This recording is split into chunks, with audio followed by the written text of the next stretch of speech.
नमस्कार, मैं Biharlal Soni, assistant professor ABST, government college Barmer. आज अपन बीकॉम थर्ड ईयर के विद्यार्थियों की पहली यूनिट अकाउंटिंग पेपर फर्स्ट का मैनेजमेंट अकाउंटिंग एंड GST की फर्स्ट यूनिट का चैप्टर रेशियो चल रहा था। रेशियो के अंदर profitability ratio based on sale पढ़ लिया। अब अपन पढ़ रहे हैं बेस्ड ऑन कैपिटल बेस पर पूंजी पर आधारित लाभदायकता अनुपात की चर्चा करेंगे।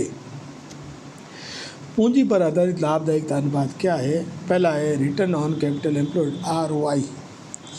ROI क्या होता है? रिटर्न ऑन कैपिटल एम्प्लॉयड क्या है कि पूंजी जो लगाई गई है उस पर व्यवसाय को कितना रिटर्न मिल रहा है, कितना लाभ मिल रहा है। इसका फॉर्मूला है net profit before interest and tax. Net profit before interest and tax ऐसा लाभ ऐसी जिसमें टैक्स और इंटरेस्ट दोनों बिफोर हो, बटा कैपिटल एम्प्लॉयड इनटू शो। दूसरा है ROI का asset turnover into profit margin. Asset turnover का फॉर्मूला है सेल्स बटा कैपिटल एम्प्लॉयड। सेल्स बटा कैपिटल एम्प्लॉयड। अब सेल्स बटा कैपिटल एम्प्लॉयड एसेट टर्नओवर को। अब और प्रॉफिट मार्जिन का सूत्र नीचे लिखा प्रॉफिट बटा सेल। तो सेल से सेल कट गई तो सूत्र वापस बन गया प्रॉफिट बटा कैपिटल एम्प्लॉयड। अब return on share holder fund या इक्विटी या नेटवर्थ, इसका सूत्र है net profit after tax and interest. क्योंकि शेयर होल्डर वालों को पैसा कम मिलता है जब टैक्स और इंटरेस्ट दोनों चुकाए दिए गए हो, टैक्स और इंटरेस्ट दोनों चुकाए दिए हो, बटा शेयर होल्डर फंड और net worth. Return on equity share holder fund, equity share holder वालों को पैसा मिलता है net profit after tax and interest minus preference से डिविडेंड घटाने के बाद जो बचता है बटा share holder fund. Share holder fund into show. Equity share holder fund का मतलब equity share capital plus reserve and surplus minus 50 से एसेट्स। अब है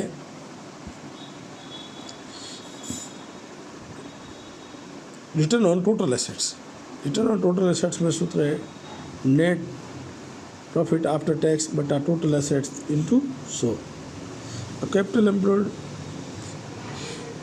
equity share capital, preference share capital, reserve and surplus, ये भी है। यूँ भी हो सकता है share holder fund, share holder fund, share holder funds plus lone fund भी हो सकता है, ये भी हो सकता है। अब है एसेट टर्नओवर का सूत्र सेल्स बटा कैपिटल एम्प्लॉयड है। प्रॉफिट मार्जिन का सूत्र प्रॉफिट बटा सेल्स है। दोनों को गुणा करेंगे तो वापस रिटर्न ऑन ROI जाएगा। अब वापस देखें, आज रेशियो प्रॉफिटेबिलिटी रेशियो के बारे में डिस्कस कर रहे हैं कि profitability ratio based on capital पूंजी पर आधारित लाभदायकता अनुपात में अपन मुख्य रूप से 4 रेशियो है। पहला रेशियो है ROI, return on capital employed, return on capital employed, return on capital employed. ROI इसका सूत्र है net profit before interest and tax बटा कैपिटल एम्प्लॉयड इनटू शो। या ROI का सूत्र है एसेट टर्नओवर बटा into profit margin, asset turnover into profit margin. Return on share holder fund, अच्छा एसेट टर्नओवर किसको कहेंगे वो नीचे लिख दिया सेल्स बटा कैपिटल एम्प्लॉयड। प्रॉफिट मार्जिन किसको कहेंगे प्रॉफिट बटा सेल। इनको आपस में मल्टीप्लाई करेंगे, सेल से सेल कट जाएगी तो प्रॉफिट बटा कैपिटल एम्प्लॉयड हो जाएगी, तो पुराना सूत्र बन जाएगा। यही ड्यू पॉइंट चार्ट यही है, ड्यू पॉइंट चार्ट कंपनी ने जो बनाया वो यही फॉर्मूला है। तो ड्यू पॉइंट चार्ट पूछे तो भी यही उत्तर लिख लेना asset turnover into profit margin, और इसी को समझा देना, ये ड्यू पॉइंट चार्ट हो जाएगा। संयुक्त राज्य अमेरिका कंपनी थी ड्यू पॉइंट चार्ट, उसी ने ये फॉर्मूला बनाया है, तो इसे भी ये लिख लेना। पूछे ये पूछे तो भी उत्तर यही लिखना है। अब है return on share holder fund. Share holder fund को इक्विटी भी कहते हैं, नेटवर्थ भी कहते हैं। तो net profit after interest and tax, share holder वालों को पैसा जो मिलता है वो टैक्स और इंटरेस्ट घटाने के बाद वाला मिलता है, तो दोनों घटावा हो बटा शेयर होल्डर फंड या net worth. Share holder fund का मतलब share capital, equity share capital, preference share capital, reserve surplus, ये शेयर होल्डर फंड की है। अब दूसरा बात आती है रिटर्न ऑन इक्विटी। ऊपर वाले में प्रेफरेंस में भी जुड़े हुए हैं, केवल इक्विटी शेयर होल्डर में केवल equity share capital, preference share capital नहीं आएगा, तो सूत्र थोड़ा सा चेंज है।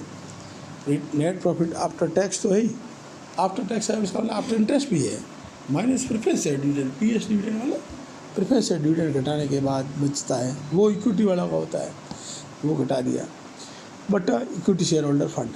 इक्विटी शेयर होल्डर फंड का मतलब equity share capital plus reserve surplus, और माइनस कोई 50 एसेट्स हो, पीनल का लॉस हो तो लेस हो जाएगा, इनटू 100।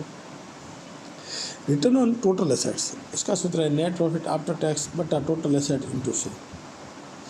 कैपिटल एम्प्लॉयड में equity share capital, preference share capital, reserve surplus ये आता है। 50 एसेट्स है तो घट जाएगा। इसको कुछ लोग share holder fund plus lone fund भी कहते हैं। एसेट टर्नओवर का सूत्र है सेल बटा कैपिटल एम्प्लॉयड, और प्रॉफिट मार्जिन का सूत्र है प्रॉफिट बटा सेल। दोनों को मल्टीप्लाई करेंगे, सेल से सेल्स कट जाएगा और ये हो जाएगा प्रॉफिट बटा कैपिटल एम्प्लॉयड। तो आपने जो ये सूत्र आज अपन पढ़ रहे थे, profitability ratio based on capital, last turn पे अपन ने पढ़ा था profitability ratio based on sale, वो बिक्री पर आधारित थे। Net profit ratio, GP ratio, उसमें क्या था, नेट प्रॉफिट जीपी रेशियो तो जीपी बटा net sale into 100। Net profit ratio निकालना है तो नेट प्रॉफिट बटा नेट सेल इंटू 100। कोई भी एक्सपेंसेस का रेशियो निकालना है तो रिलेटिव एक्सपेंसेस बटा नेट सेल इंटू 100। ये सब बिक्री पर आधारित थे। आज जिस पर डिस्कस किया है वो पूंजी पर आधारित है। पूंजी पर आधारित सूत्र है बेस्ड ऑन सेल है, ये बेस्ड ऑन कैपिटल है। इसमें 4 return on investment, return on share holder fund, return on equity share holder fund और रिटर्न ऑन टोटल एसेट्स। ठीक है, ये सब अपन ने पूरा पढ़ लिख लिया। अब इसको कॉपी में आप नोट कर लो, इसको अच्छी तरह से याद कर लीजिए कौन कौन से सूत्र हैं, इनको कॉपी में लिख लीजिए ताकि अगली बार अगले टर्न में अपना काम आएगा। इसी के बेस पे सवाल होंगे, ये आपके नोट्स में काम आ जाएगा। इसको आप अपनी नोटबुक में नोट कर लीजिए। जैसे ही परीक्षा होगी नहीं, टेस्ट होगा तो आपका सीधा सीधा ये एकदम पूरे पाठ का निचोड़ एकदम आ जाएगा। धन्यवाद।